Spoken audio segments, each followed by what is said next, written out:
बोल भाऊ. मित्रांनो, जय सेवालाल, जय शिवराय, जय भीम, जय बिरसा.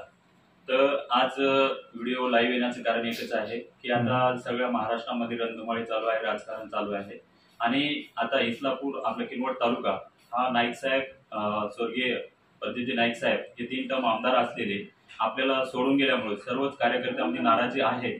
पण आपल्याला ती नाराजी दूर ठेवून श्रीमती बेबीताई प्रदीप नाईक यांना चांगली ताकद देण्यासाठी आपल्याला येणारा काळ आणि जिल्हा परिषद झालं, पंचायत समिती झाली, ग्रामपंचायत झाली आणि नगरपंचायत झाली, या सगळ्या निवडणुकी आपल्याला ताकदीने लढायच्या आहेत आणि कार्यकर्त्यांनी एकजूट होणं खूप गरजेचं आहे. कारण आपल्याला स्वर्गीय प्रदीप नाईक साहेब यांच्या घराण्याला, परिवाराला आपल्याला ताकद द्यायची आहे आणि सगळ्यांनी एक दिलाने आपण काम केलं पाहिजे, जे की आपल्याला जनतेची सेवा करता येईल.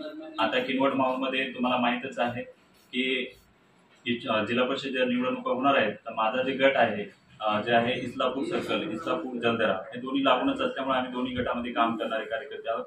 तर या गटामध्ये जे कोणी उमेदवार श्रीमती बेबीताई प्रदीप नाईक आणि युवा नेते कपिल भाऊ नाईक हे जे कोणाला उमेदवारी देतील, त्या उमेदवारासोबत आपण सगळ्या कार्यकर्त्यांनी आणि जनतेने सोबत राहून एक प्रदीपजी नाईक साहेब यांना श्रद्धांजली म्हणून आपण त्या उमेदवाराला इथून निवडून आणायचं आणि प्रदीपजी नाईक साहेब, कैलासवासी प्रदीपजी नाईक साहेब यांना आपल्याला श्रद्धांजली वाहायची आहे.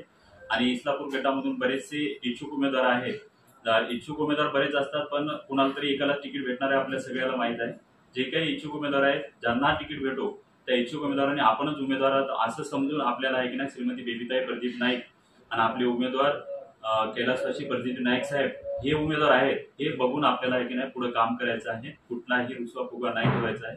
आणि इस्लापूर गटामध्ये जसे की आता बघा इच्छुक उमेदवार खूप आहेत. आपल्या पहिले जे माजी जिल्हा परिषद सदस्य होते श्रीमती सौभाग्यवती पंचकुलाई शिवराम जाधव, रोडानाईक तांडा, आणि इस्लापूरमधून पण इच्छुक आहेत मनोज राठोड, हे 2 टर्म ग्रामपंचायतचे सदस्य राहिलेले आहेत आणि त्यांचा युवा असल्यामुळे कसं त्यांना प्रतिसाद, लोकल जे दुसरे मतदार आहेत त्यांचा सुद्धा त्यांना प्रतिसाद चांगला आहे. आणि तसेच प्रमोद भाऊ राठोड हे सुद्धा इच्छुक आहेत. आणि आपले दया धानोऱ्याचे माजी सैनिक जाधव, प्रकाश जाधव हे सुद्धा इच्छुक आहेत. शिवनीचे आपले जाधव काका हे पण इच्छुक आहेत. बरेच जण इच्छुक आहेत. तर ताईंनी जे कुणाला तिकीट देतील त्यांना आम्ही आमचा उमेदवार समजून एक दिलाने काम करून ते उमेदवार आम्ही निवडून देऊ.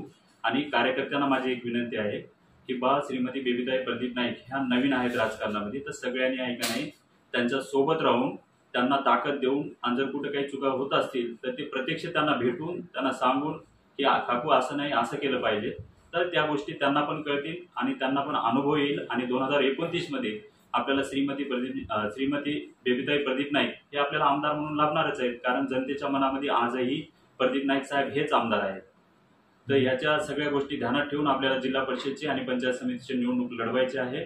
ज्यांना कुणाला तिकीट भेटेल आम्ही त्यांच्यासोबत काम करू. जे कोणी उमेदवार श्रीमती बेबीताई प्रदीप नाईक आणि श्री युवा नेते कपिल प्रदीप नाईक हे देतील त्यांच्यासोबत आम्ही राहू.